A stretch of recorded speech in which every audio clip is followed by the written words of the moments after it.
मंजिल गुरुकुल में आज हम 26 जनवरी गणतंत्र दिवस में छत्तीसगढ़ की ओर से जो झांकियां प्रदर्शित की जाएगी उसके बारे में डिटेल में जानकारी प्राप्त करेंगे। इसके जो मुख्य अतिथि हैं वो इंडोनेशिया के राष्ट्रपति प्रबावो सुबियांतो हैं। प्रबावो सुबियांतो जो इंडोनेशिया के राष्ट्रपति हैं। आइए 2025 में जो है इस साल जो थीम है गणतंत्र दिवस की वो है स्वर्णिम भारत विरासत व विकास। स्वर्णिम भारत विरासत व विकास।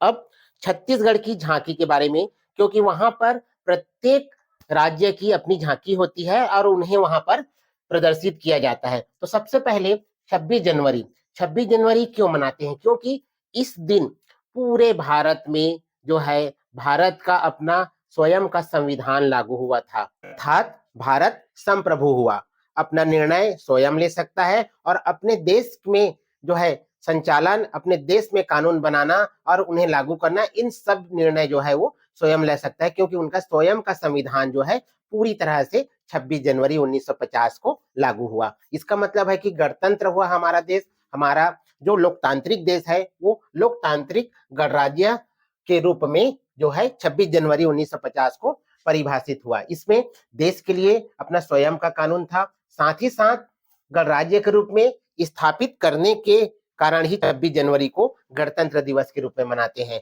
भारत एकता, अखंडता, विविधता और देशभक्ति की भावना से जो है भरा हुआ है और इसको बनाए रखना बहुत जरूरी है। इस दिन मैं आप सबसे अपील करता हूं कि प्रस्तावना को न केवल पढ़िए बल्कि एक समूह के रूप में सभी से पढ़ाइए और उसके एक एक शब्दों का, जैसे हम भारत के लोग, पहले ही शब्द में हम, यानी कि ये जो भारत है सभी धर्मों से, सभी जातियों से, सभी वर्गों से, सभी से मिलकर बना हुआ है, इसलिए भारत में मैं की भावना नहीं है बल्कि हम है। उनके पहले ही शब्द से भारत की जो विशेषता है उसको दर्शा दिया गया है। इसलिए प्रस्तावना को सभी गणतंत्र दिवस समारोह में सभी बच्चों से, उपस्थित सदस्यों से पढ़िए और पढ़वाइए, ताकि जो है इस प्रस्तावना के महत्व को समझ सके। संविधान की जो प्रस्तावना है, जो उद्देश्य क्या है, वो ही संविधान का सार है और हमें किसी भी परिस्थिति में एकता को, अखंडता को, भाईचारा को बनाए रखना है। भारत विविधताओं का देश है। यहाँ पर हर 5 से 10 किलोमीटर के बीच में जो है बोली में कुछ अंतर होता है, रहन सहन में कुछ अंतर होता है, खान पान में कुछ अंतर होता है। भारत के उत्तर में जो है आपका रोटी सब्जी प्रसिद्ध है, तो आपके दक्षिण में जो है वो चावल दाल सब्जी प्रसिद्ध है। तो इस तरह से भारत जो है विविधताओं का देश है और इसी वजह से जो है भारत को दुनिया में सबसे बेहतरीन देशों में शुमार किया जाता है, क्योंकि यहाँ पर सभी धर्म के लोग रहते हैं, सभी जातियों के लोग रहते हैं, केवल और केवल भारत में है और सभी शांति से एकता और अखंडता बनाते हुए, भाईचारा बनाते हुए जो है यहाँ निवास करते हैं। छत्तीसगढ़ की झांकी का इस बार सबसे बेहतरीन चीज है, उसका पहला भाग है राम नामी समुदाय की उपासना पर आधारित। राम नाम समुदाय, नाम से स्पष्ट है, जो ऐसा समुदाय जो राम का नाम लेता हो, तो इसे हम राम नामी समुदाय कहते हैं और इसकी संख्या छत्तीसगढ़ में 20,000 से लेकर 1 लाख के बीच में है। ये महानदी के किनारे जो है वो कुछ गांवों में रहते हैं। साथ ही साथ छत्तीसगढ़ के साथ साथ ये उड़ीसा में भी और महाराष्ट्र में भी इसके समुदाय पाए जाते हैं।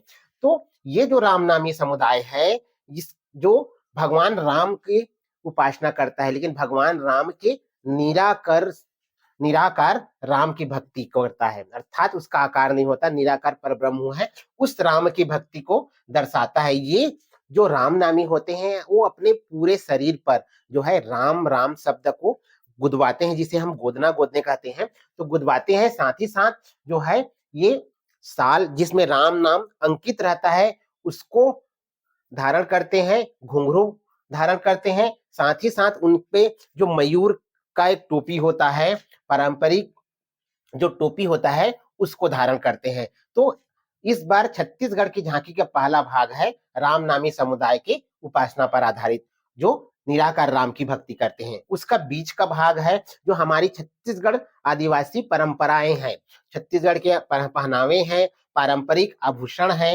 हस्तशिल्प कलाकृति की प्रस्तुति है और साथ ही सल्फी वृक्ष और तुरही वाद्य यंत्र छत्तीसगढ़ की जो पहचान है वो है तुरही वाद्य यंत्र। देखते हैं पहले गांव में जब बैंड बाजा बजता था तो उसमें जो है तेज आवाज में फूंक कर उंगली से उसको करके उसमें आवाज निकालते थे। ये तुरही वाद्य यंत्र शोभा यात्रा में, पारंपरिक नृत्य में, शास्त्र में बजाया जाता है। शास्त्रीय और जैन समूह में जो है यह बहुत ही प्रसिद्ध है। साथ ही साथ इसके 9 प्रकार भी होते हैं। छत्तीसगढ़ की जो झांकी है उसके पीछे के भाग में मयूर का सुंदर अंकन किया गया है। सौंदर्य और जीवंतता का प्रतीक होता है मयूर, और इसीलिए इसके पीछे भाग में मयूर का सुंदर अंकन किया गया है। तो इस प्रकार से जो है छत्तीसगढ़ की झांकी इस बार बहुत ही स्पेशलिस्ट होने वाली है। साथ ही साथ छत्तीसगढ़ की तरफ से जो है एक स्कूल की पूरे 150 बच्चों की जो टीम है वो इस बार नई दिल्ली के लाल किले पर जो है वो पंथी नृत्य का प्रदर्शन करेंगी। ये भी इस गणतंत्र दिवस की जो है विशेषताएं हैं, और ये भी छत्तीसगढ़ से ही होगी। तो इस प्रकार छत्तीसगढ़ इस बार गणतंत्र दिवस पर अपना मनमोहक छाप छोड़ने वाला है। साथ ही साथ यहाँ पर मैं थोड़ा सा और बता दूं कि रामनामी समुदाय के बारे में, क्योंकि यह बहुत ही प्रसिद्ध समुदाय है, राम के निराकर रूप के करते हैं। रामनामी समुदाय का जो स्थापना है वो 1890 में हुआ, और ये हिंदू समाज के समुदाय है, और इसके जो स्थापना करने वाले हैं संत परशुराम जी है। परशुराम का जन्म 1870 में चारपारा गांव में हुआ था, और वो दलित जाति थे। दलित जाति के होने के कारण उन्हें किसी मंदिर में प्रवेश करने से वंचित कर दिया गया। इसी कारण उन्होंने उसके विद्रोह के स्वरूप अपने माथा पर राम नाम का टैटू बनवाया, जिसका उस समय उपस्थित उच्च जातियों के लोगों ने पुरजोर विरोध किया। यहाँ तक कि ये जो केस है वो कोर्ट में भी गया, और कोर्ट में जो है इन्हें सफलता मिली कि आप जो है राम नाम का जो टैटू है आप बनवा सकते हैं।